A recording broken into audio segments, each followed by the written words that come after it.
Thank you, Senator. I have a couple other questions, and I'm sure Senator Chester does too, so we will proceed that way. I'm not sure I quite understand why we have 300 CT scanners now, and this budget asks for 30 more. And I know you've been asked this question a couple different ways. What is the maximum number that you think you need in the end, and why are we only asking for 30 now as opposed to keeping those numbers ramped up to a achievable number? Yeah, Chairman, the CT acquisition is my highest priority acquisition program because of the significant improvement it makes in our ability to detect. Right. We have, you provided in the fiscal 20 budget a little over $200 million for CT as well. And so we will take that money and apply it. Once this contract is in place, that money will be, those funds will be available to us. So if you take the 200+ million that are in the FY20 budget, plus the 30 million we're requesting in the FY21 budget, that will give us a good start on the acquisition. We think the total number of X-rays is probably around 2,400 because we're planning for growth. Air travel is increasing at roughly 4% year over year.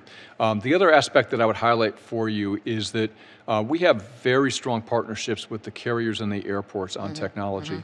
And the Congress provided us the legal authority to accept technology as a gift from a private sector entity, Right. and we can also accept services as a gift from a private sector entity now.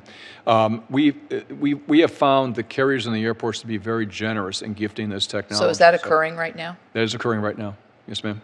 So are you saying that the money that we gave in FY 2020 combined with what this money is only going to go for the 300 initial? Or are you saying this is No. 330? The 300 initial were funded in FY 19. Okay, so that's done. Right. So you'll combine that, so it will be more than 30 in the end. We will. Okay. But still, that's so slow if your requirement, and of course the technology is going to change in the next 10 years. So by the time you get the CT scanner to Right. Yeager Airport, it's going to be off to something else. Well, actually, we think the CT technology is an enduring technology, but what will change is all the software that goes into that technology. Right. Okay. And so one of the reasons that we wanted to put them all in this new procurement is we have several different algorithm development processes going on at the same time. And we, for example, just now issued a new release on a testing basis that has vastly improved detection capabilities. So we're going to step up the capability over time. But we just found that both the vendors and the agency needed a bit more time to make sure we get this right as we deploy these.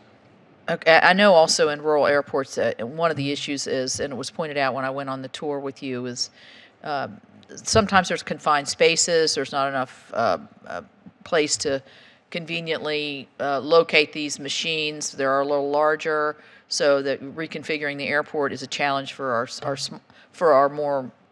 smaller airports. So I understand that. Let me talk about the CAT procurement. It's along the same lines. You are deploying that now, but there is no plan for this same technology to go into the smaller airports. How do you intend to ensure that the smaller airports are going to have something like this or this kind of security? I mean, we obviously saw Senator Tester mention 9/11. We saw that the perpetrators came in through the smaller airport. And so I know you take each airport just as seriously. If you could respond to that. Yes, ma'am. We fully intend to start a continuation for the CAP program beginning in likely fiscal 22 to be able to address the smaller airports. When this program was initially put in place several years ago, it was just for the larger airports. But to your point, the smaller airports are airports we need to pay just as much attention to. The other part is that at the smaller airports, it was sometimes difficult to make the high-speed data secure connections at the smaller airports than it would be at a larger Well, that would be rural broadband, right? That's right. Yes, right. that's our other committee. We talk about that all the time. Let me just see if I can kind of rapid fire really quickly. How many TSA agents do you have right now, approximately? Approximately 45,000. And this budget provides you for an additional... A very small number, actually. It provides us for about a 1.7% increase. But we think that, and we should, always try to find as much efficiency in our process as we can. The other thing that is very important here, and one of the reasons why those pay initiatives are in the budget is, as you know, TSA has an attrition rate amongst that 45,000 person workforce of about 17% on average across the system. That was last year. This year it's already come down to somewhere around 12% it's running right now. What I hope happens, and I know hope is not a method, but I think we've got some analysis to support this, is that as we put out these pay initiatives, our retention will go up.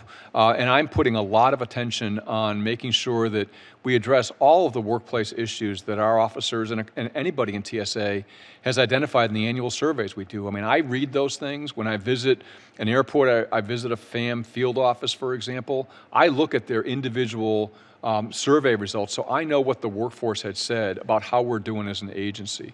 So it's a very concerted effort to bring the attrition numbers down so that I don't spend money recruiting and training people that are going to leave in a very short period of time. Well, I commend you too on the plan that you have. Obviously, the two gentlemen behind you are part of that, where you're detailing off the front lines, TSA agent and others to make sure that you're listening exactly to what's going on in the day-to-day life of a TSA agent and what their specific concerns can be. So I think that's obviously gone to the benefit. Senator Tester.